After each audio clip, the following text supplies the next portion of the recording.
The tournament, we talked about it. They're going to do this every year, no matter whether it sucks or not. The graphics to the average person are. Can you even, unless you have an 82-inch television, can you see what the print says on that, the block across and the block down and the circles and the color coding No. and the PowerPoint presentation? If you're a normal person watching a normal television, can you see that? It's the same thing when they put up their upcoming dates. It's good that they're finally doing that, but they put them all up on the screen at the same time in like rectangle boxes. You can't figure out, you can see maybe the word Dynamite or Collision. Where is it? When is it? But anyway, they started the show. This is December 4th, by the way. Again, a promising start. Shelton Benjamin versus Kyle Fletcher, the proto-star. And again, they've got the rules in this tournament where there's no seconds at ringside. Nobody's allowed to interfere, which means that they can control that anytime they want to. But even though this is technically two heels wrestling each other, we've talked about Kyle having potential, but nobody to teach him, right? How to work in America, how to work television, how to get over. He knows how to do all the moves. Now he had somebody to teach him and lead the match, and he's good. Kyle, I'm talking about. We know Shelton's good.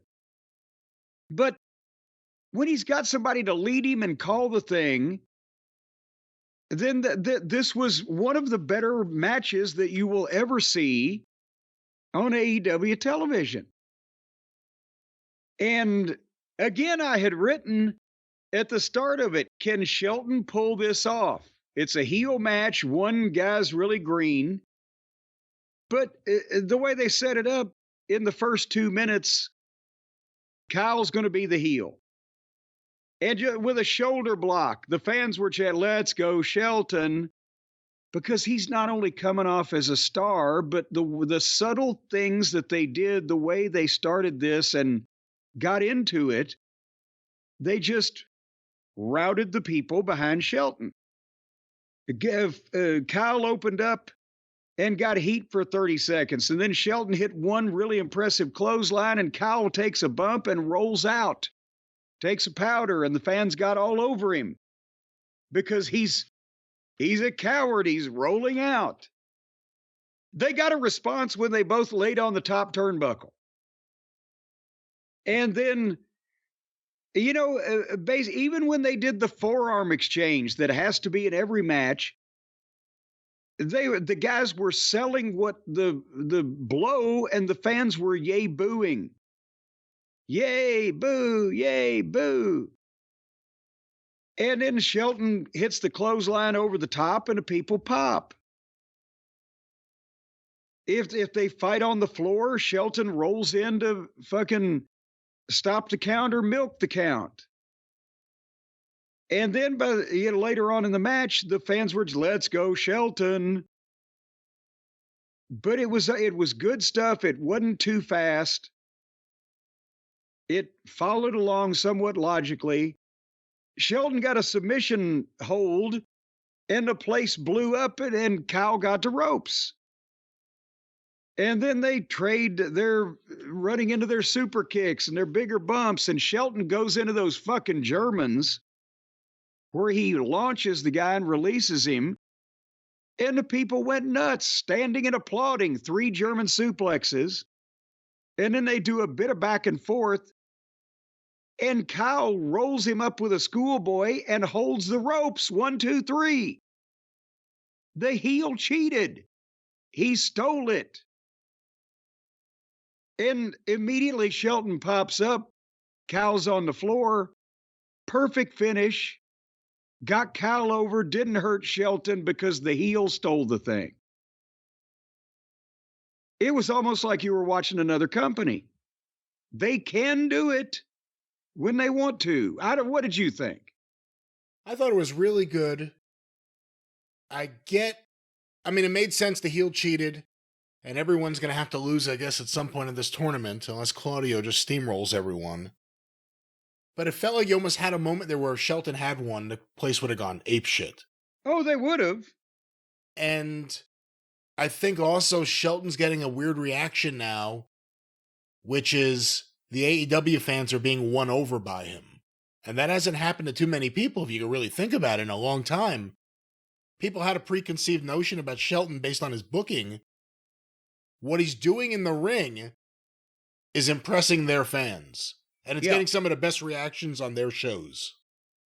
And again, a lot of, with him and Bobby and MVP together, a lot of these people are, as the old Flair line goes, are just starved for the sight of real men, real stars.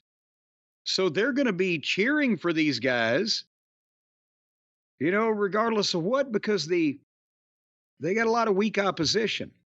And I know it's the tournament and you're not allowed to have outside interference or anyone at ringside, but I couldn't help but think while this match was happening, and Callis, the heel manager's on commentary. Isn't he always on commentary when his guys are wrestling? Yeah. He's not even a real manager.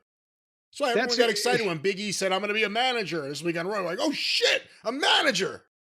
We don't see them anymore. Well, and that's another reason why that people don't think a lot of these matches are important. I did commentary at the desk when my guys were against job guys, but if it was the Rock and Roll Express, I was paying attention to what was going on. Anyway, speaking of the tournament, we got an update. Ospreay beat Juice Robinson on Collision. Did he hurt him too? Did he break his fucking leg? I'm not sure how the injury happened, but apparently after the match, I'll look it up right now. But Juice Robinson out of action, replaced in the tournament by a fan favorite. Commander, right? Or is it another way? Right. Was it Gravity or... No, this is Commander. They both... Space-Time Continuum. Well, that's not a real wrestler, but the other ones both take to the sky. Neither one of the other two. The others take to the sky, but this is Commander. So Juice just got back from a back injury. How did they hurt him? He's had 3 matches. What the fuck is going on here? I heard some bone in the leg.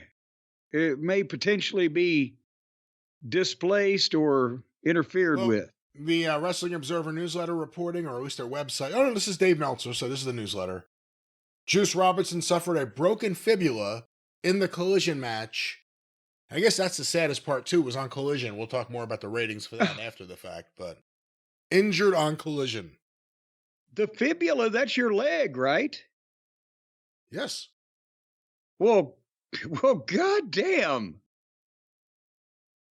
All right, and also on Collision, Cody and Garcia went to a time limit draw. That I can't believe we missed that thrilling exhibition.